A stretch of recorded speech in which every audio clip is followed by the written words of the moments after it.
Have you been misdiagnosed, or are you undiagnosed? I have been many times, and I wanted to give an example today in hopes to let you know that you're not alone and that it is possible to find some things, to get some diagnosis. So I just got a dynamic MRI of my diaphragm and abdomen.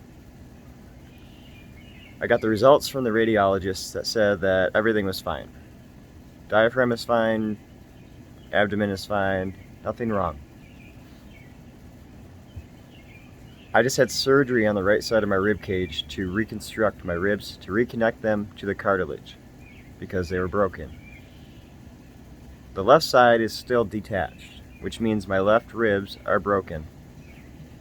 I just had a MRI that shows my rib cage and they didn't see the broken ribs, but my scans are fine. I have median arcuate ligament syndrome. My aorta and celiac artery are flat as paper, but my scan is fine. My left kidney, my renal artery vein, is compressed, but my MRI was fine. I can't breathe because of an injury I have, and I may have torn abdominal muscles and I have to talk to a surgeon about it, and he's going to look at my scans. But my MRI is fine. I've had 10 plus scans over the past 2 years of CTs and MRIs and ultrasounds. Most of them came out fine. But I'm not fine, so that's real great. I've been looking up radiology videos on YouTube just out of curiosity to see if I can learn something, and I came to a very interesting conclusion. I hope it's not biased. I hope I'm wrong. You'll notice that these radiologists, they scan through things. They have like a system that they develop to look at scans, no pun intended. They first look for emergencies, they look for bleeding and swelling, and then they kind of look for other stuff, but not very thoroughly. But what I notice is that they're looking for like the most dangerous injuries, something urgent, and they kind of cut off there. And on occasion they'll see, a compressed artery. I got lucky that my stuff even showed up. If you have Mall syndrome, MALS, there's a very specific way that you need to have the scan done, and otherwise it can go undiagnosed, even though these people have arteries flat like paper.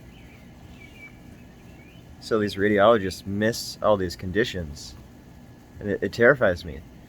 And so I was looking at a sports medicine doctor that was looking at MRIs, and I noticed that he really had to look.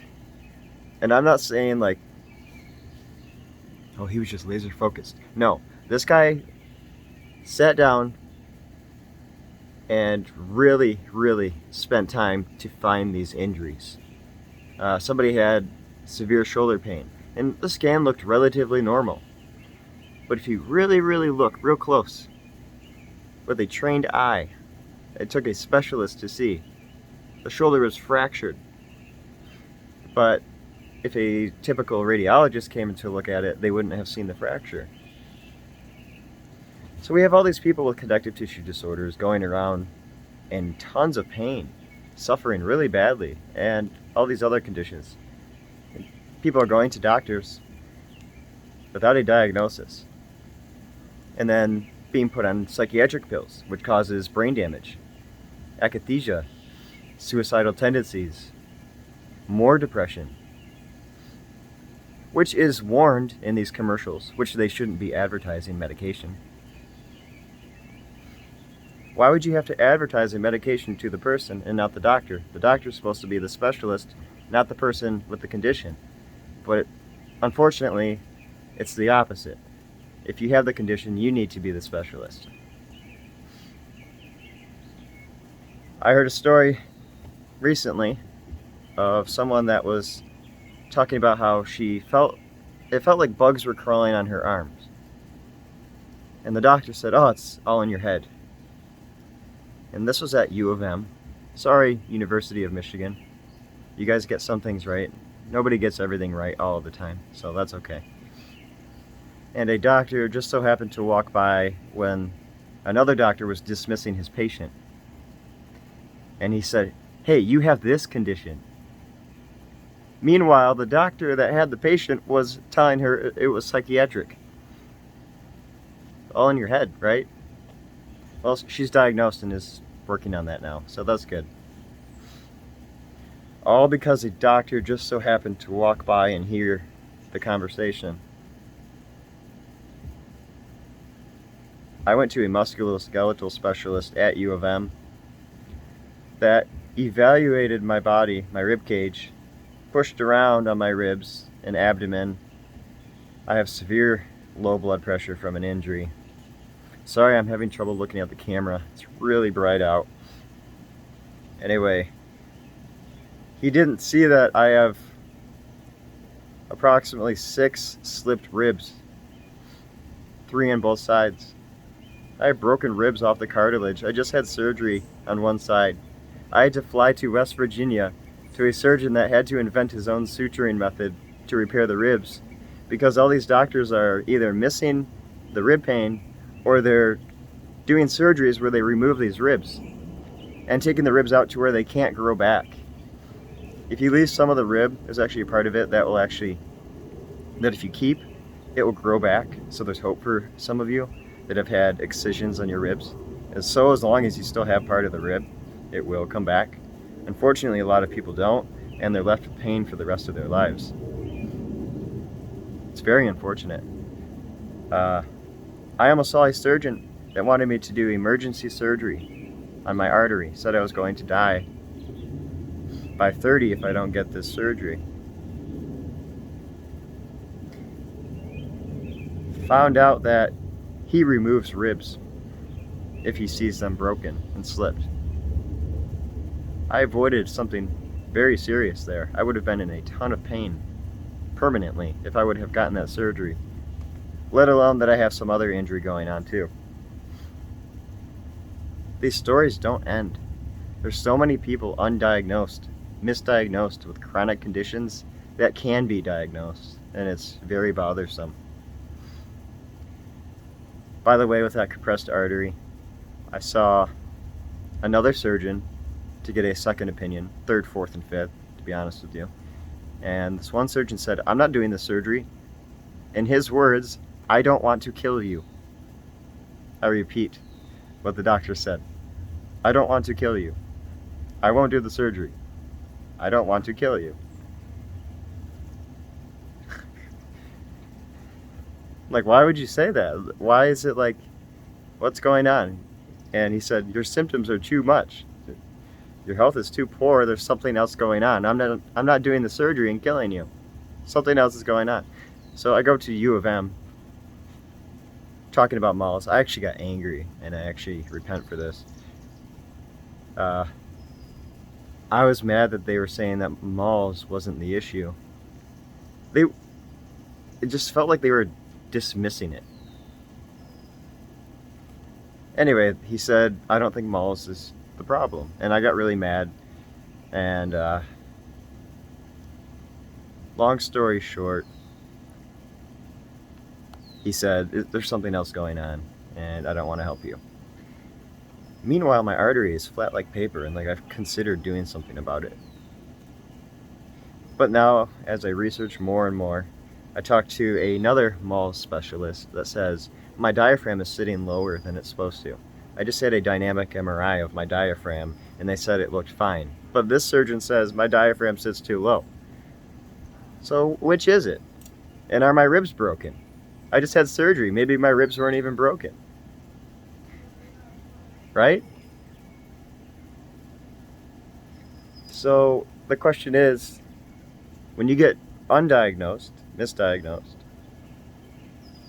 and then you finally get diagnosed, you think you're crazy. Do I even actually have this condition? And I don't want to blame the doctors entirely.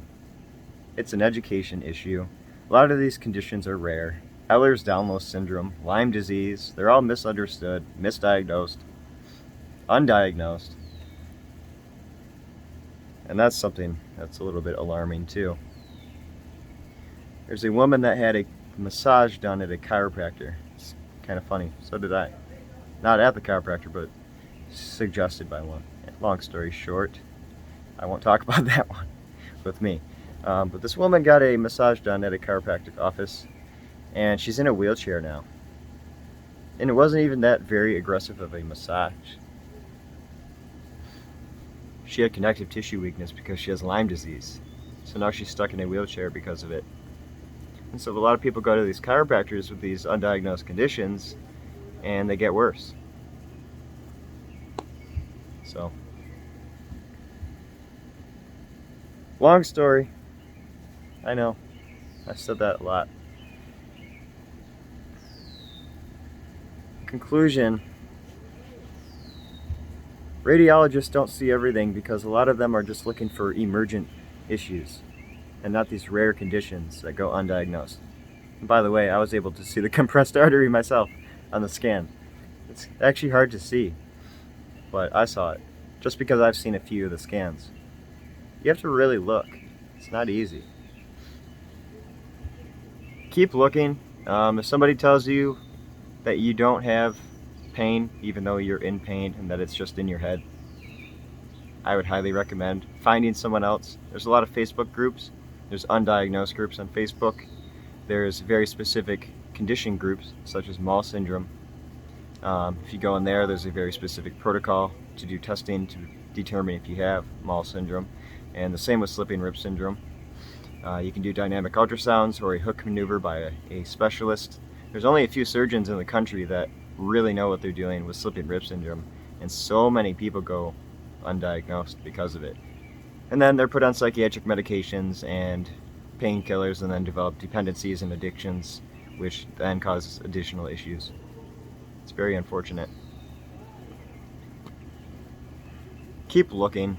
That's what I'm trying to do. I need to get some rest here again and keep looking for my condition. There's something I experienced. One last story. I was at U of M ER, sleep deprived, in a ton of pain. I said to myself, I'll go one last time, see if they can help me. It's been one last time many times. And the doctor sat with me for an hour trying to convince me that it was in my head. He said, it's psychosomatic. Maybe you're just going crazy. You're sleep deprived, that can't be very good. And he played this very manipulative psychological game on me for a good hour. He said, you know, you're gonna have to start taking pills. I'm actually working on getting off of these pills because they cause brain damage, by the way. Fast forward 6 months to a year later, I just had surgery on my rib cage after this guy told me that my pain was fake and tried to convince me that it was all in my head and that I needed psych help. I'm very, very angry with doctors. You'll notice that a lot of doctors, when they don't know what's wrong, they will tell you that it's just in your head, when the issue is that it's not in their head. They don't have the answer. That's the issue. So, if you don't have a psych issue, don't take pills. End of story. Thanks for watching, everyone. Stay motivated if you can. Subscribe to my channel, and let's talk once in a while. I'll share more as I learn more, and I'll keep you guys up to date as to what's going on with my health. Anyway, bye.